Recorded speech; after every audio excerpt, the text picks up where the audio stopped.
Je ne suis pas une voleuse, Amélie crie en français. Mais la femme en costume noir ne sourit pas. Amélie regarde autour d'elle. La salle à manger des cadres est énorme. Les murs sont en verre. Elle peut voir tout Paris depuis le 47e étage. Sur la table, il y a des croissants, du fromage et des fruits. Son estomac fait du bruit. Vous êtes nouvelle ici? Madame Rousseau demande. Ses yeux sont froids comme l'hiver. Vous ne savez pas les règles? Amélie touche le croissant dans sa main. Elle a tellement faim. Ce matin, elle n'a pas mangé. Je... Je pensais que c'était pour tout le monde. Pour tout le monde? Madame Rousseau rit, mais ce n'est pas gentil. Cette salle est seulement pour les directeurs. Vous êtes une simple secrétaire. Vous mangez à la cafétéria du sous-sol. Les joues d'Amélie deviennent rouges. En Provence, dans son village, tout le monde partage la nourriture. Ici, à Paris, même la nourriture a des classes sociales. Votre nom? Madame Rousseau sort son téléphone. Amélie Dubois, elle répond doucement. Ah, la nouvelle du Sud. Madame Rousseau tape sur son téléphone. Premier jour et déjà des problèmes. Vous savez ce qui arrive aux employés qui ne respectent pas les règles? Amélie pense à son village, à sa grand-mère malade, à l'argent qu'elle doit envoyer chaque mois. Elle ne peut pas perdre ce travail. Pas maintenant. Pas quand elle est si près de trouver les documents. S'il vous plaît, madame, Amélie dit. Je ne savais pas. Je promets que... Amélie. Une voix interrompt. Sophie entre dans la salle. Ses talons claquent sur le sol de marbre. Elle porte un tailleur parfait. Ses cheveux sont impeccables. On ne dirait jamais qu'elle vient du même village qu'Amélie. Sophie. Madame Rousseau tourne la tête. Cette fille dit qu'elle est votre cousine? Oui, c'est vrai. Sophie prend le bras d'Amélie. Je suis désolée, Madame Rousseau. J'ai oublié de lui expliquer les règles. C'est son premier jour. Les règles sont simples. Madame Rousseau dit. Les employés de bas niveau ne viennent jamais ici. La prochaine fois, c'est le licenciement immédiat. Après que Madame Rousseau part, Sophie tire Amélie dans le couloir. Son sourire disparaît. Tu es folle? Sophie chuchote en français. Le premier jour et tu fais déjà des erreurs. J'avais faim, Amélie répond. Je n'ai pas dormi. Le train de Provence était en retard.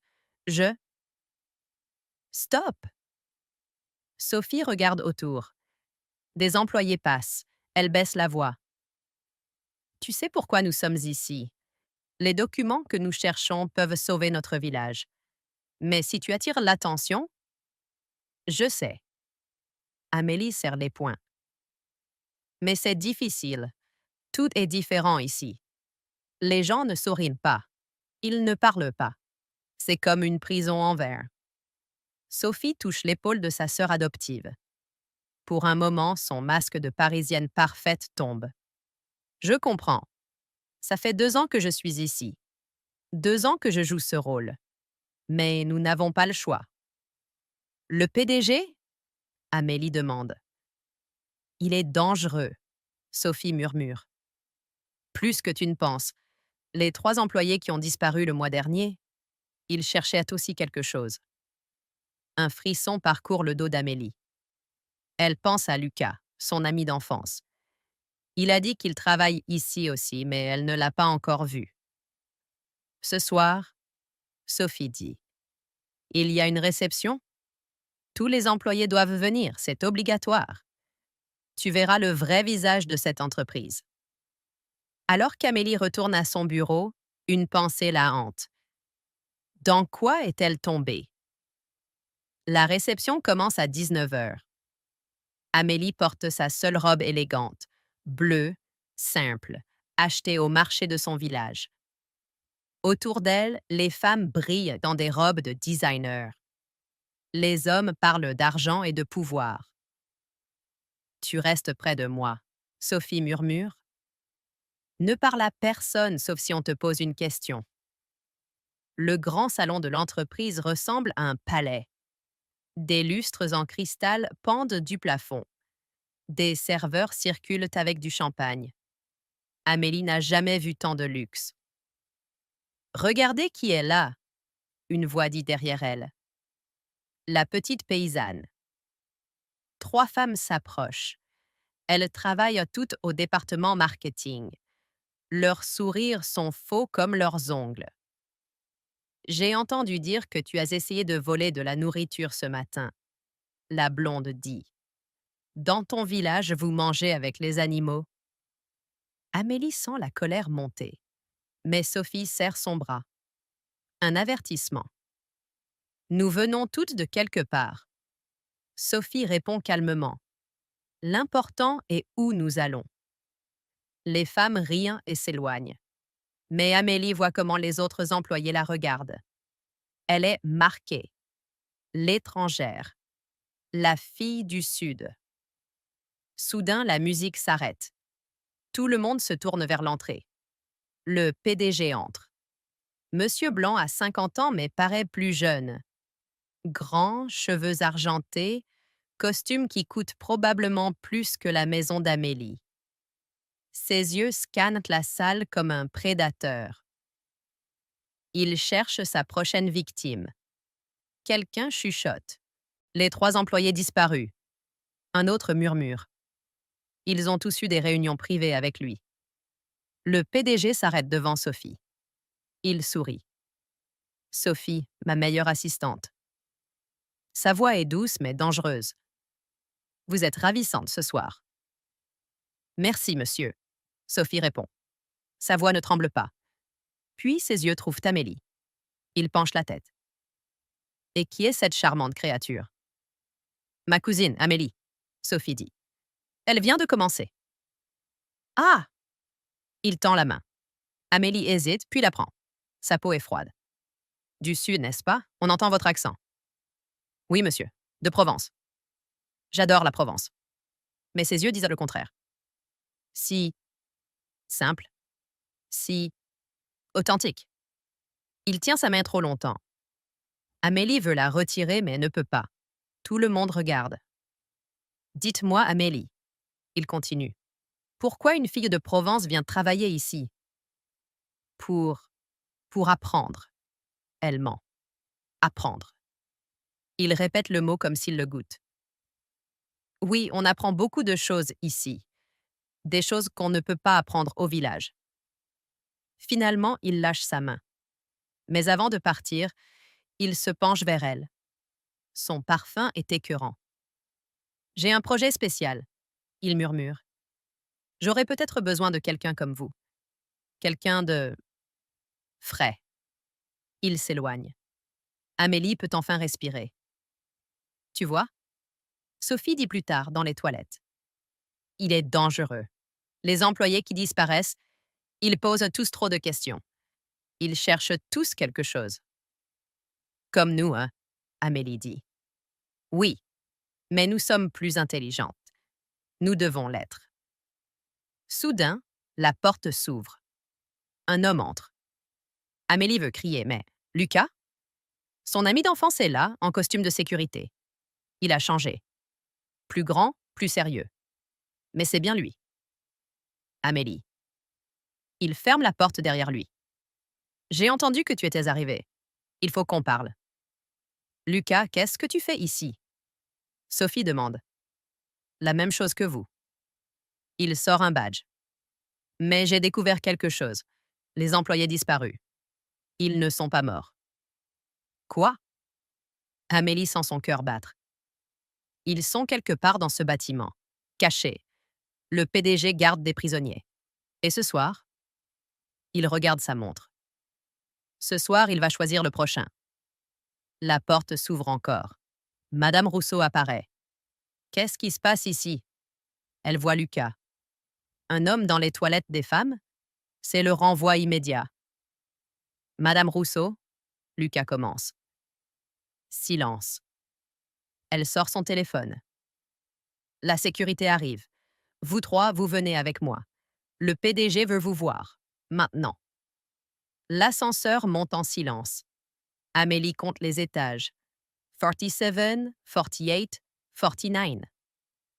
Le 50e étage est interdit aux employés normaux. Son cœur bat si fort qu'elle est sûre que les autres l'entendent. Vous avez violé plusieurs règles ce soir, Madame Rousseau dit. Son visage est un masque de pierre. Le PDG décidera de votre sort. Sophie cherche la main d'Amélie. Un geste rapide de réconfort. Lucas reste calme, mais Amélie voit la tension dans ses épaules. Les portes s'ouvrent. Le 50e étage est différent. Les murs sont noirs. Les lumières sont faibles. Ça ne ressemble pas à des bureaux. Ça ressemble à un laboratoire. Lucas murmure. Silence. Madame Rousseau ordonne. Ils passent devant des portes numérotées. Amélie entend quelque chose. Des voix? Non, des pleurs. Quelqu'un pleure derrière une de ces portes. Qu'est-ce que c'est? Elle demande. Madame Rousseau ne répond pas. Elle les conduit vers une grande porte au bout du couloir. Elle frappe 3 fois. Entrez. La voix du PDG est différente ici, plus froide, plus vraie. La pièce est immense. Un mur entier est en verre montrant Paris la nuit. Mais ce qui attire l'attention d'Amélie, ce sont les écrans. Des dizaines d'écrans qui montrent des images de surveillance. La cafétéria, les bureaux, les toilettes, même les ascenseurs. Vous nous espionnez? Sophie dit. Monsieur Blanc se tourne vers eux. Il ne sourit plus. J'observe, il corrige. Comment protéger mon entreprise sans savoir ce qui s'y passe? Il s'approche d'Amélie. Vous savez pourquoi vous êtes ici? Parce que nous avons enfreint les règles. Elle répond. Non. Il touche un écran. Une image apparaît. Amélie dans le train, lisant des documents. Parce que vous cherchez quelque chose qui m'appartient? Le sang d'Amélie se glace. Comment sait-il? Ces documents que votre village veut tant. Il continue. Les preuves de ma créativité fiscale. Vous pensez vraiment que je ne sais pas qui vous êtes? Il tape sur un autre écran. Des photos apparaissent. Sophie à son bureau fouillant dans des dossiers. Lucas accédant à des zones interdites. Amélie parlant au téléphone avec sa grand-mère. J'ai laissé Sophie travailler ici pendant 2 ans, il dit. J'étais curieux. Combien de temps elle jouerait son rôle? Quand elle enverrait sa petite sœur adoptive. Nous ne sommes pas des sœurs de sang, Sophie dit rapidement. Je sais tout. Sa voix devient plus dure. Votre petit village qui refuse de vendre ses terres. Les investisseurs que j'ai envoyés. Votre résistance pathétique. Il presse un bouton. Une porte latérale s'ouvre. 3 personnes entrent, escortées par des gardes. Leurs visages sont pâles, leurs yeux vides. Les employés disparus. Lucas souffle. Pas disparus. Monsieur Blanc corrige. Rééduqués. Ils ont appris que la curiosité a un prix. Une des femmes regarde Amélie. Ses lèvres bougent. Fuyez. Elle articule silencieusement. Maintenant, le PDG continue. J'ai une proposition.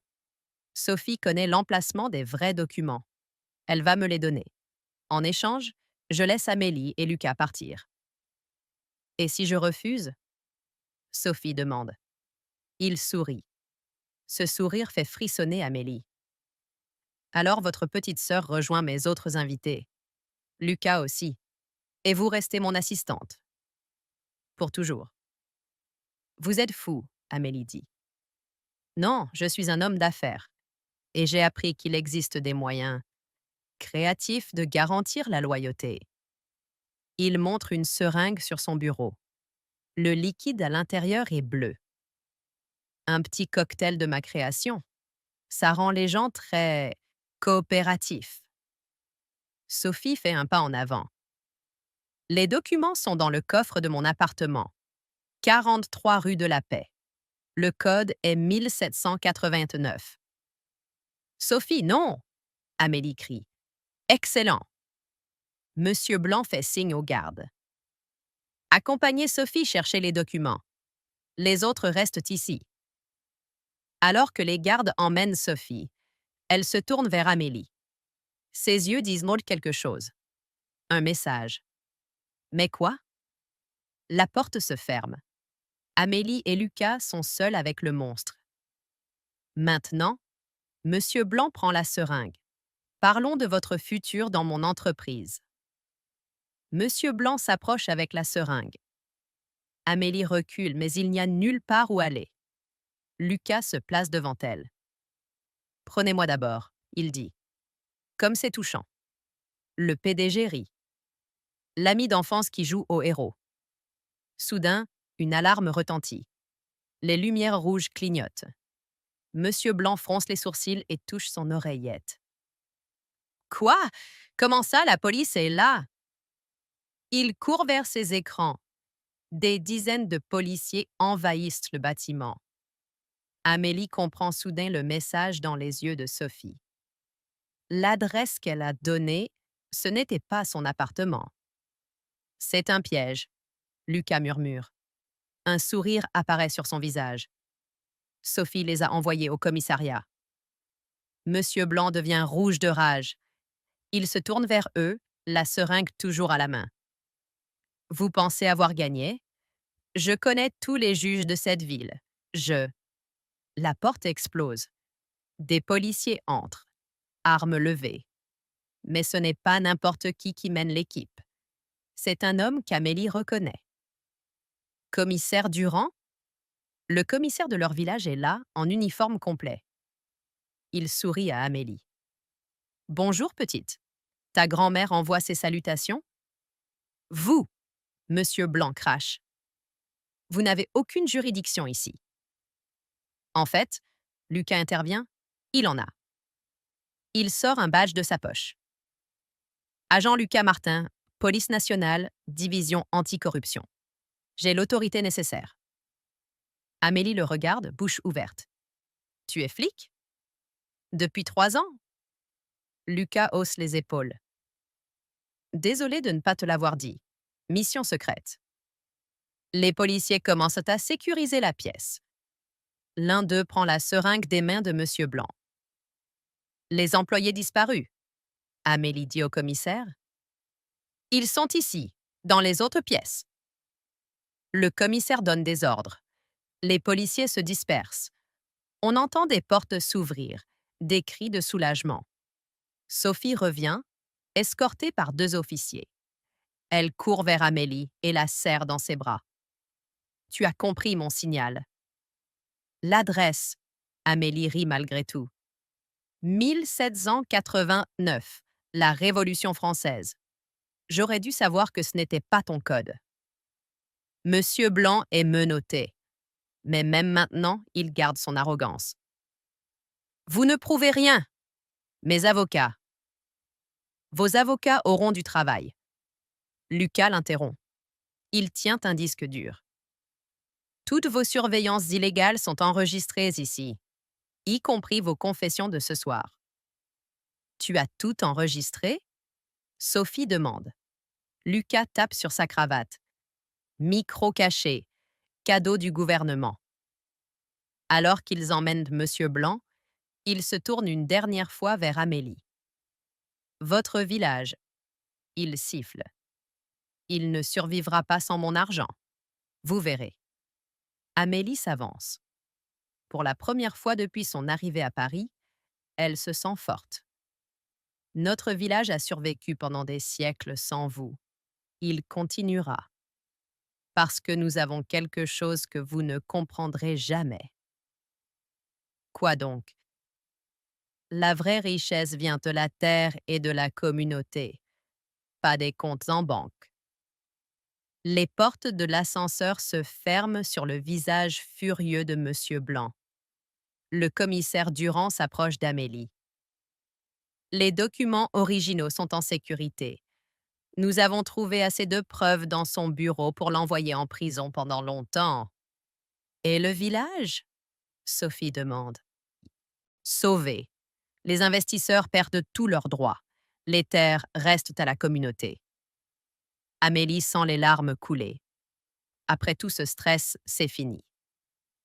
Une dernière chose, Lucas dit. Il regarde Amélie avec quelque chose de nouveau dans les yeux.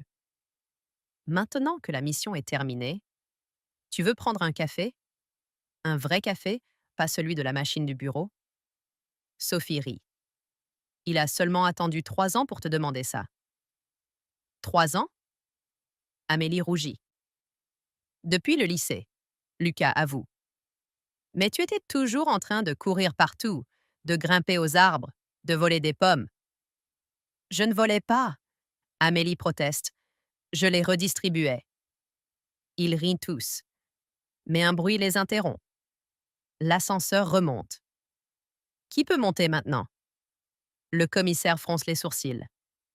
Mes hommes ont sécurisé. Les portes s'ouvrent. Une femme sort. Elle porte un tailleur impeccable et un sourire glacial. Madame Rousseau. Bonsoir, elle dit. Je crois que nous avons des choses à discuter. Madame Rousseau. Le commissaire met la main sur son arme. Vous êtes en état d'arrestation pour complicité. Elle lève les mains. Je ne suis pas armée, et je ne suis pas votre ennemi. Vous avez aidé Blanc. Amélie accuse. Non. Madame Rousseau enlève ses lunettes. Son visage change complètement. Plus doux. J'ai fait semblant, pendant 5 ans. Elle sort un badge de sa poche. Agent Marie Rousseau, service secret. J'enquête sur Blanc depuis le début. Lucas vérifie le badge. Il hoche la tête. C'est authentique. Pourquoi vous ne nous avez rien dit? Sophie demande. Parce que votre vraie émotion rendait mon rôle crédible. Marie sourit pour la première fois. Désolée d'avoir été si dure. Mais Blanc surveillait tout. Un sourire de trop et ma couverture sautait. Les employés dans les salles. Amélie commence. J'ai essayé de les aider, mais seule, je ne pouvais rien faire. Votre arrivée a tout changé. Elle regarde Amélie. Votre authenticité a forcé Blanc à révéler sa vraie nature. Les employés libérés commencent à sortir des ascenseurs. Ils pleurent, remercient les policiers. Une femme s'approche d'Amélie. Merci, elle dit.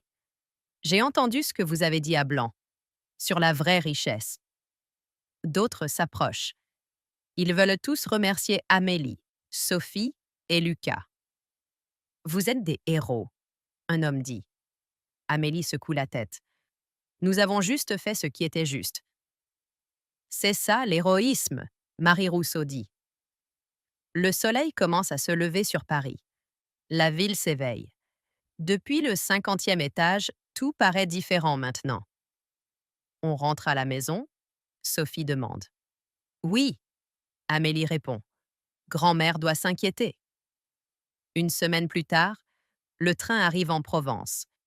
Amélie voit les champs de lavande, les oliviers, les petites maisons de pierre. Son cœur se gonfle de joie. Tout le village les attend à la gare. Grand-mère est devant, avec sa canne et son sourire. Mes filles! Elle ouvre les bras. Amélie et Sophie courent vers elle. L'étreinte dure longtemps. J'ai eu si peur, grand-mère murmure. C'est fini maintenant, Amélie assure. Le maire s'avance. Grâce à vous, notre village est sauvé. Comment pouvons-nous vous remercier? En continuant à vivre comme avant, Sophie dit. En gardant nos traditions. Lucas arrive le lendemain.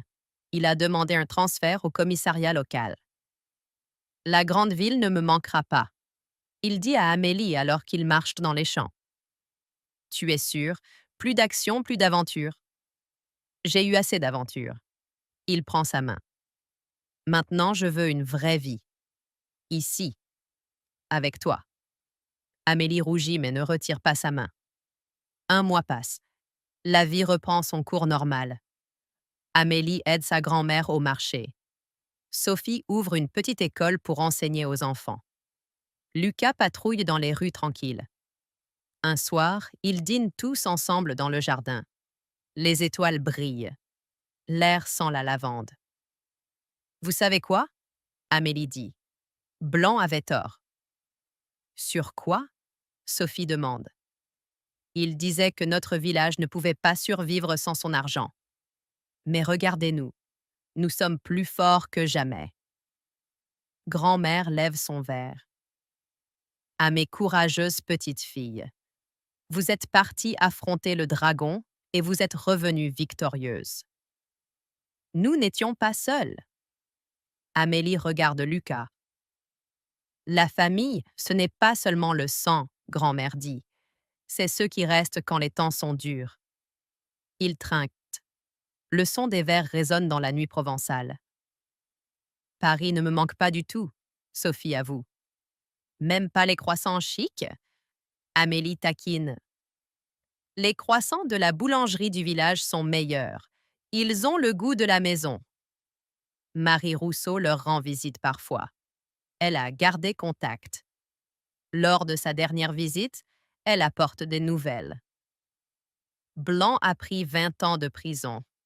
Son empire s'est écroulé.